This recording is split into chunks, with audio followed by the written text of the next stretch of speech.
নমস্কার বন্ধুরা, আপনারা দেখছেন আপনাদের প্রিয় YouTube channel the way of education. আপনাদের সকলকে দ্য ওয়ে অফ এডুকেশন চ্যানেলে স্বাগতম। তো বন্ধুরা, আজকে আমি আলোচনার বিষয়বস্তুতে রেখেছি ক্লাস 7-এর হিস্ট্রি মডেল অ্যাক্টিভিটি টাস্কের প্রশ্ন উত্তর পর্ব নিয়ে।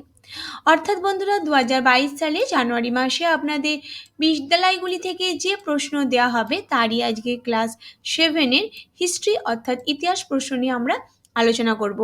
অবশ্যই বন্ধুরা, আপনারা পুরো ভিডিওটি শেষ পর্যন্ত দেখবেন, নাহলে বুঝতে পারবেন না ভিডিওটি আপনাদের জন্য কতটা উপকার। তো আমি জানি যে আমার সপ্তম শ্রেণীর সমস্ত বন্ধু বান্ধবীরা ভিডিওটি দেখবেন এবং তারা তাদের কাজে অবশ্যই লাগাবে। হ্যাঁ বন্ধুরা, ভিডিওটি ভীষণ ভীষণ ভীষণ ভালো তথ্য নিয়ে আপনাদের সামনে উপস্থিত হবে এবং সম্পূর্ণ সব তথ্যগুলি এবং সঠিক এবং অথেন্টিক ওয়েতে সুন্দরভাবে আমি বানিয়েছি আপনাদের উপকারের জন্য। তো বন্ধুরা, সব কিছুটা জানতে গেলে, বুঝতে গেলে আপনাদের সকলকে অবশ্যই পুরো ভিডিওটি দেখতে হবে। তো চলুন বন্ধুরা, এবার আস্তে আস্তে আলোচনা শুরু করা যাক। যত আলোচনা এগোবে ততই আপনারা বুঝতে পারবেন যে ভিডিওটি আপনাদের জন্য কতটা উপকারের। তো চলুন বন্ধুরা, প্রথমেই আছে দেখুন, শূন্যস্থান পূরণ করো। 1 গুণ 3 সমান 3।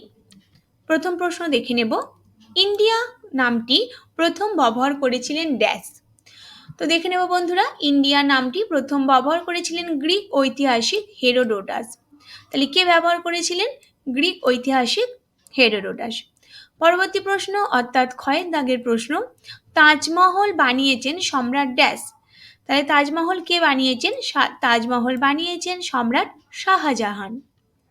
পরবর্তী প্রশ্ন অর্থাৎ গয়ের দাগের প্রশ্ন, বর্ধমান পশ্চিমবঙ্গ রাজ্যের একটি ড্যাশ মাত্র। তো উত্তরটি দেখে নেব, উত্তরটি হচ্ছে বন্ধুরা জেলা। তাহলে আপনারা উত্তরটা কিভাবে লিখবেন?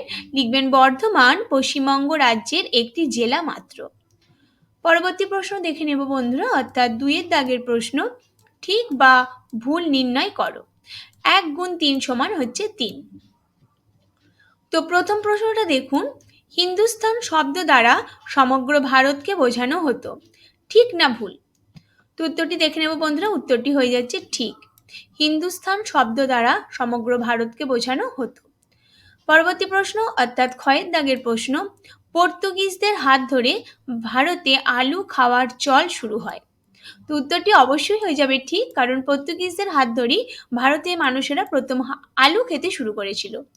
পরবর্তী প্রশ্ন বন্ধুরা অর্থাৎ গয়ের দাগের প্রশ্ন, সাসানীয়দের শাসন ছিল ইরানে। তো উত্তরটি দেখে নেব, উত্তরটি হয়ে যাচ্ছে বন্ধুরা ঠিক, অর্থাৎ শাসনীয়দের শাসন ছিল ইরানে। পরবর্তী প্রশ্ন অর্থাৎ বন্ধুরা 3-এর দাগের প্রশ্ন, অতি সংক্ষেপে উত্তর দাও একটি বা দুটি বাক্যে। হ্যাঁ বন্ধুরা, আপনারা দেখতে পাচ্ছেন লেখা আছে অতি সংক্ষেপে উত্তর দাও একটি বা দুটি বাক্যে। 2 গুণ 2 সমান হচ্ছে 4। তো প্রথম প্রশ্নটা দেখে নেব, ইতিহাসের সময়কে কয়টি যুগে ভাগ করা হয় ও কি কি? উত্তরটি দেখে নেব বন্ধুরা। উত্তর, ইতিহাসের সময়কে সাধারণভাবে 3টি যুগে ভাগ করা হয়, প্রাচীন, মধ্য ও আধুনিক। তাহলে কি কি বন্ধুরা হবে? প্রাচীন, মধ্য ও আধুনিক যুগ। পরবর্তী প্রশ্ন অর্থাৎ ক্ষয়ের দাগের প্রশ্ন, কোন সময়কালকে আদি মধ্যযুগ বলা হয়? উত্তরটি দেখে নেব বন্ধুরা। উত্তর, রাতারাতি ইতিহাসের যুগ বদলে যায় না। ধরো দুপুরবেলার কথা, সেটা না সকাল না বিকেল। তেমনি ভারতের ইতিহাসে একটা বড় সময় ছিল যখন প্রাচীন যুগ ধীরে ধীরে শেষ হয়ে আসছে আর মধ্যযুগও পুরোপুরি শুরু হয়নি। ঐতিহাসিকরা সেই সময়টাকেই বলেছেন আদি মধ্যযুগ, অর্থাৎ প্রাচীন যুগটাও শেষ হয়ে আসছে আর মধ্যযুগটাও ধীরে ধীরে শুরু হচ্ছে, সেই রকম সময়টাকে বলা হচ্ছে আদি মধ্যযুগ।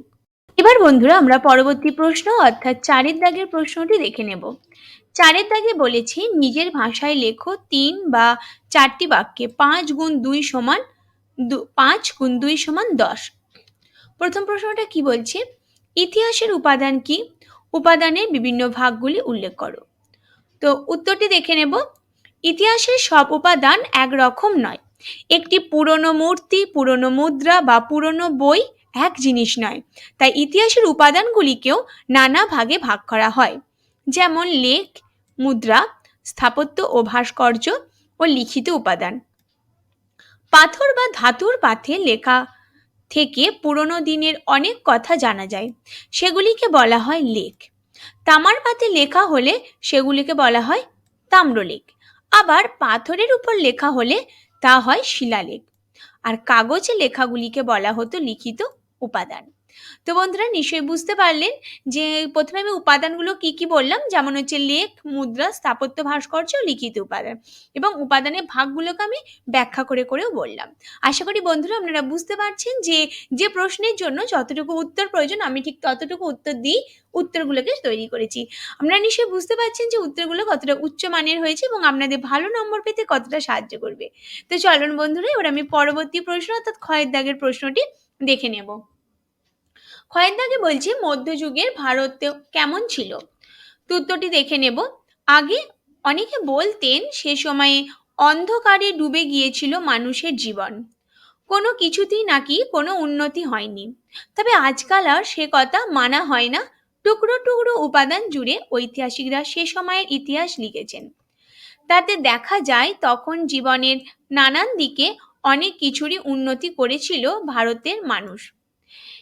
একদিকে ছিল নানান নতুন যন্ত্র ও কৌশলের ব্যবহার, কুয়ো থেকে জল তোলা, তাঁত বোনা বা যুদ্ধের অস্ত্র বিজ্ঞানের ছোঁয়ায় বদলে গিয়েছিল অনেক কিছুই। অনেক নতুন খাবার ও পানীয়ের কথা এই সময় জানতে পারে ভারতের লোক। এর সবচেয়ে মজার উদাহরণ হলো রান্নায় আলুর ব্যবহার। পর্তুগিজদের হাত ধরে এদেশে আলু খাওয়ার চল শুরু হয়। দেশ শাসন আর রাজনীতিতেও নতুন অনেক দিক দেখা গিয়েছিল। শুধু রাজ্য বিস্তার নয়, জনগণের ভালো মন্দের কথাও শাসকদের ভাবতে হয়েছিল। অর্থনীতিতে একদিকে ছিল কৃষি, অন্যদিকে ব্যবসা বাণিজ্য। তৈরি হয়েছিল নতুন নতুন শহর। বন কেটে চাষবাস করার অনেক উদাহরণ পাওয়া যায়। কিন্তু শিল্প হোক বা বাণিজ্য বা সাহিত্য, সবেতে সাধারণ গরিব মানুষের কথা খুব বেশি ছিল না। সেসবের বেশিরভাগই ছিল শাসকের গুণাগুণে ভরা। তো বন্ধুরা আপনাদের এত পর্যন্তই প্রশ্ন ছিল। আপনারা নিশ্চয়ই গোটা ভিডিওটি দেখে বুঝতে পারলেন যে ভিডিওটি আপনাদের জন্য কত উপকার হতে চলেছে এবং হয়েছেও, এবং উত্তরগুলো আশা করি আপনাদের বুঝতে অসুবিধা হয়নি। তো আমি যতটা পেরেছি নিজের সাধ্য মতো আপনাদের বুঝিয়ে বলার চেষ্টা করেছি, আশা করি আপনারা বুঝতে পেরেছেন। তো যদি আপনাদের আমার এই ভিডিও সম্পর্কে কিছু বলার থাকে অবশ্যই আপনারা আপনাদের মূল্যবান তথ্যটি আমার কমেন্ট বক্সে কমেন্ট করে জানাবেন। আর যদি বন্ধুরা আপনাদের আমার এই ভিডিওটি ভালো লাগে তাহলে অবশ্যই প্রচুর প্রচুর লাইক করে দেবেন এবং প্রচুর শেয়ার করে সমস্ত সপ্তম শ্রেণীর বন্ধু বান্ধবীদের মধ্যে আমার এই ভিডিওটি ছড়িয়ে দেবেন আপনারাই, যাতে তারাও আমার ভিডিও দ্বারা উপকৃত হয়। আর এখনো পর্যন্ত যে সমস্ত দর্শক বন্ধুরা আমার চ্যানেলে নতুন আছেন তারা অবশ্যই চ্যানেলটি সাবস্ক্রাইব করে দিন এবং অল নোটিফিকেশন আগে পাওয়ার জন্য পাশে থাকা বেল আইকনটি অবশ্যই ক্লিক করুন। তো বন্ধুরা এইভাবে পুরো ভিডিওটি দেখার জন্য, আমার সাথে থাকার জন্য আপনাদের সকলকে অসংখ্য ধন্যবাদ। আপনারা সকলে সুস্থ থাকুন, ভালো থাকুন।